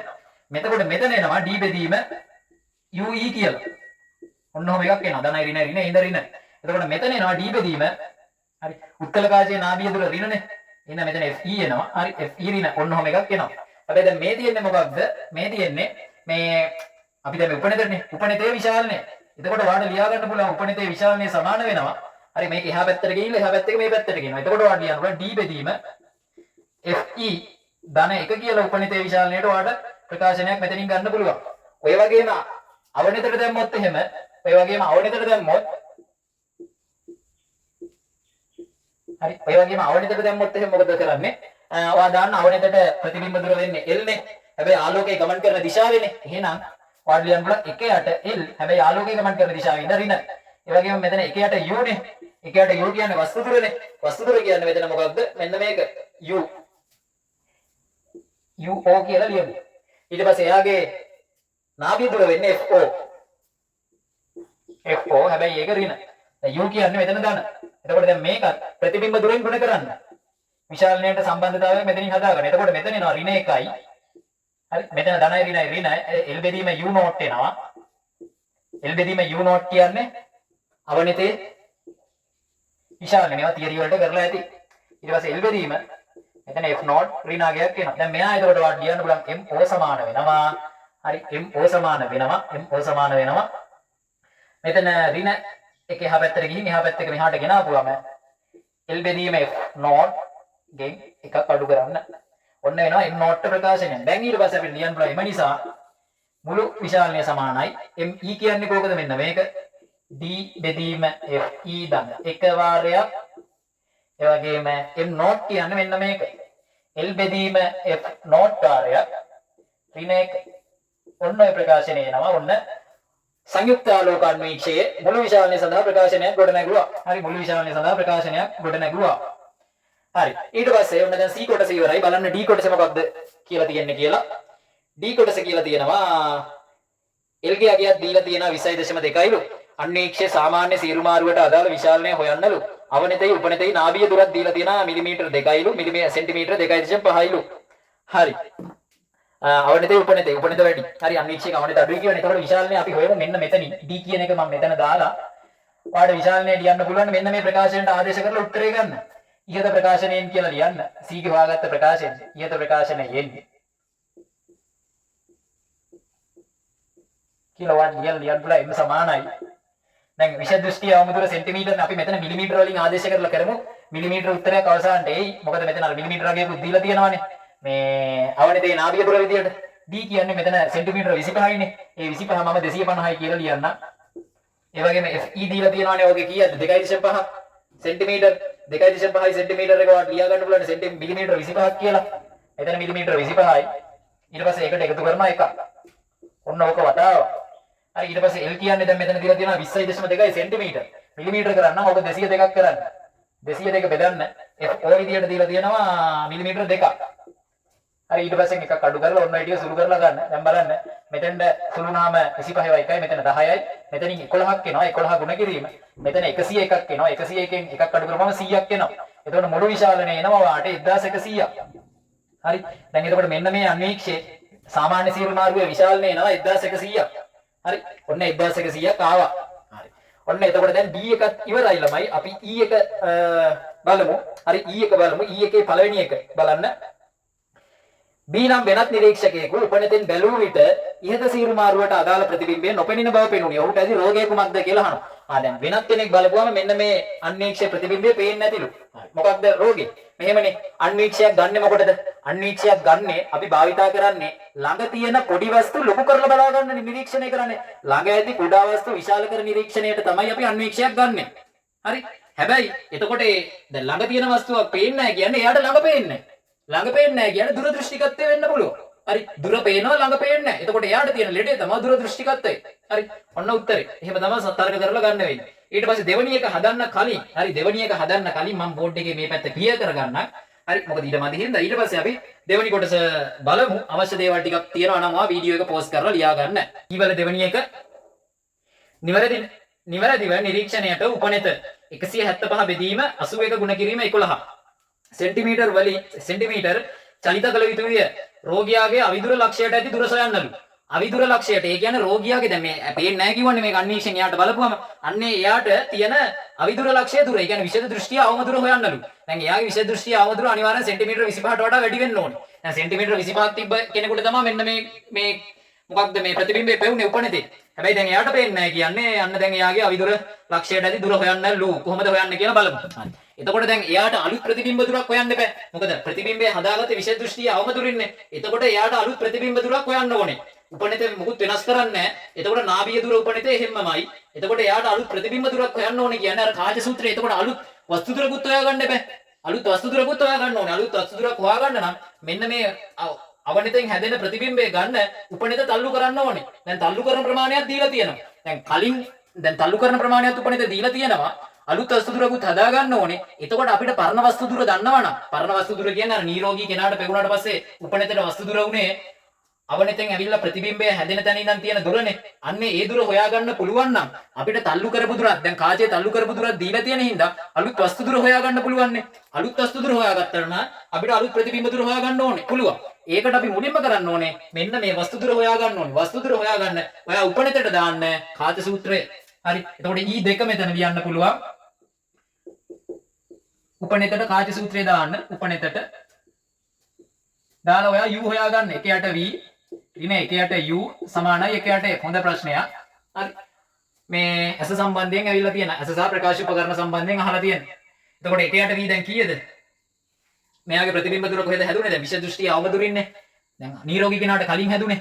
එතකොට එයාගේ ප්‍රතිබිම්බ දැන් ආලෝක කිරණ යන දිශාවට විරුද්ධ දිශාවනේ නම් ප්‍රතිබිම්බ දුර ධන. එතකොට 1යට සෙන්ටිමීටර 25කින් විදියට අපිට ගන්න පුළුවන්. 1යට V යගේ. ඊට පස්සේ වස්තු දුර තමයි අපිට හොයන්න තියෙන්නේ. UE නාභිය දුර විදියට කීයද අරන් තිබ්බේ උපනිතේ නාභිය දුර සෙන්ටිමීටර 2.5යිද? බලන්න ඉස්සරලා එකේ දීලා තිබ්බ නේද? ඔව් උපනිතේ නාභිය දුර සෙන්ටිමීටර 2.5යි කියලා මෙතන අරන් තිබ්බා. හැබැයි ඍණ එතකොට ඔයාලට U E ගේ අගය හොයාගන්න පුළුවන්. U E ගේ අගය හොයාගන්න පුළුවන්. ඒක අපි එහා පැත්තට දාලා මේක එහා පැත්තට දාලා මේක මේ පැත්තට ගෙනාවොත් ඔයාලට ලියන්න බෑ. එකයට පොදු හරය 25ක් කියලා ගත්තොත් එහෙම පොදු හරය 25ක් කියලා ගත්තොත් මේ ඍණ එක මෙහා පැත්තට ධන වෙනවනේ. ධන වෙද්දි මෙතන 10ක් එනවා. එතකොට ඔයාලට ලියා ගන්න පුළුවන් UE සමානයි 25 බෙදීම. හරි 25 බෙදීම 11යි සෙන්ටිමීටර් කියලායි. අපි සුළු කරන්නේ නැතුව තියාගමු. මොකද අර තල්ලු කරන දුරක් තියෙනවනේ. එතකොට අපිට ලියා ගන්න පුළුවන් 9 හරි 9 UE සමානයි කලින් UE ධන අර තල්ලු කරපු දුර. මේ පැත්තට දැන් තල්ලු කරනවා. මේ පැත්තට තල්ලු කරනවා. එතකොට තල්ලු කරපුවම මේ පැත්තට තල්ලු කරනවා කියන අවනෙතෙන් එළියට තල්ලු කරනවා. අවනෙතෙන් විරුද්ධ දිශාවට. දැන් තල්ලු කරන දුර මෙතන දීලා තියෙනවා 175 බෙදීම 81 වාරයක් 11යි. හරි 175 බෙදීම 81 වාරයක් 11 81 වාරයක් 11 ඔන්න ඔච්චරක් තල්ලු කරනවානේ. එතකොට අපිට අලුත් UE ගේ new එක ඔන්න ඔතනින් හොයාගන්න පුළුවන්. ඊට පස්සේ හරි රෝගියාට අදාළ V new හොයමු. ඒ කියන්නේ අලුත් ප්‍රතිබිම්බ දුර. හරි. එහෙම නැත්නම් D new හොයමු. එතකොට ආපහු උපනිතට දාන්න ඕනේ මොකක්ද? ආපහු උපනිතට දාන්න ඕනේ මේ කාච සූත්‍රය. ඊට කලින් මෙතනින් අපි හොයාගෙන ඉමු මේ කීයද කියලාගේ. UE ගේ අගය ආවේ කීයද? 25 බෙදීම 11නේ. ඔන්න ඔකට එකතු කරන්න ඕනේ 175 බෙදීම 81 වාරයක් 11. බලන්න 175 නේ දීලා තියෙන්නේ. 175 නේ දීලා තියෙන 175 වාරයක් බෙදීම 81 බෙදී හරි ඔන්න එකගේ තමයි දීලා තියෙන්නේ. එතකොට මෙතන පොදු හරය විදිහට ඔයාලට ගන්න පුළුවන් නේ කීයද? 81 වාරයක් 11 ගන්න පොදු හරය. ඒකට මේක 25න් ගුණ කරන්න 81න්. ඊට පස්සේ ඒක එකතු කරන්න 175. 25 81න් ගුණ කරපුවම 25 වුණා එකක් එනවා 25යි දෙකක් ඉතුරුයි. 25 වුණා 8ක් එනවනේ 200ක්. 200යි අර දෙකයි 202ක් එනවා. ඕකට එකතු කරනවා 175ක් ඒක බෙදන්න ඕනේ 81 වාරයක් 11යි. එතකොට ඔයාලට මෙතන ලියන්න පුළුවන් 2025ට 175ක් එකතු කරපුවාම එනවා 2100යි 2200ක්. හරි. සුළු කිරීමක් තියෙනවා පොඩි. 2200 බෙදන්න 81 ගුණ කිරීම 11ට. ඊට පස්සේ මොකද වෙන්නේ? ඊට පස්සේ වෙන්න මේ 11ට 11 හේවා 1යි 22ට 11 හේවා 2යි. එතකොට මෙතන උත්තරය එනවා 200ක්. ඊට පස්සේ 200 බෙදීම 81 කියලායි අලුත් උපනිතට වස්තු දුර. අලුත් උපනිතට වස්තු දුර සෙන්ටිමීටර වලින් එයි. මේකත් සුළු කරන්න එපා. ඔහොමම තියාගෙන ඉන්න. ඊට පස්සේ දැන් ආපහු උපනිතට දාන්න කාච සූත්‍රය.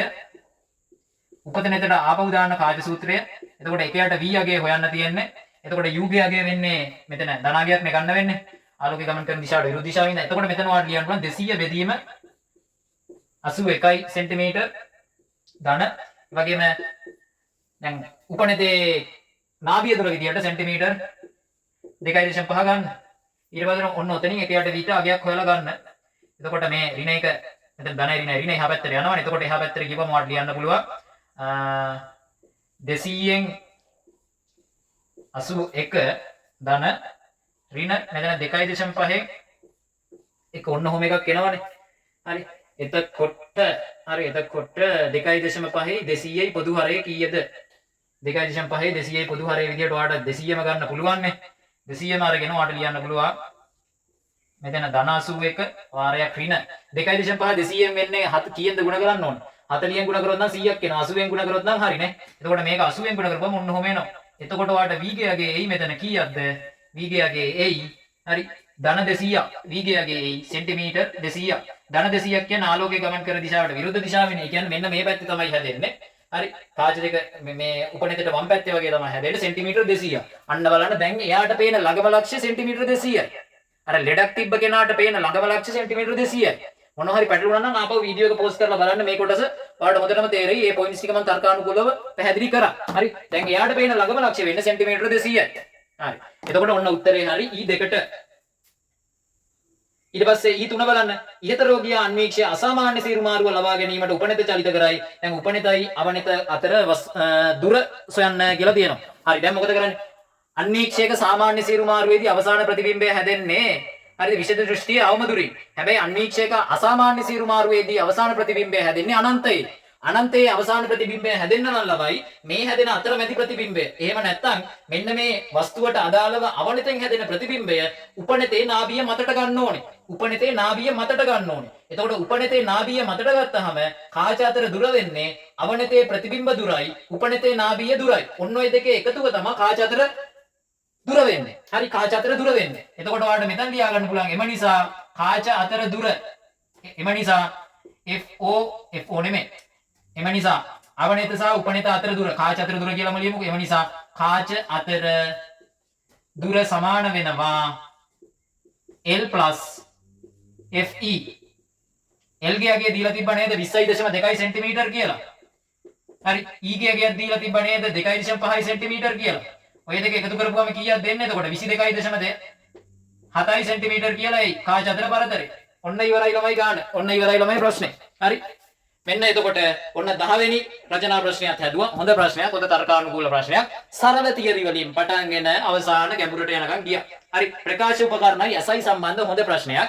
මේ ප්‍රශ්න ටික හදන්න ළමයි. ඔන්න දැන් අපි මොන මතාවේ කැම්පස් ගියත් යන මතාවේ හදන්න ඕන ගණන් ආලෝකයේ සම්බන්ධ ප්‍රශ්න 100න් ප්‍රශ්න 10ක් ඉවරයි. හරි එතකොට ළමයි මේ එපිසෝඩ් එක අපි මෙතනින් ඉවර කරනවා. අපි 11 වෙනි ගානේ ඉඳන් අපේ 3 වෙනි එපිසෝඩ් එකෙන් හදනවා.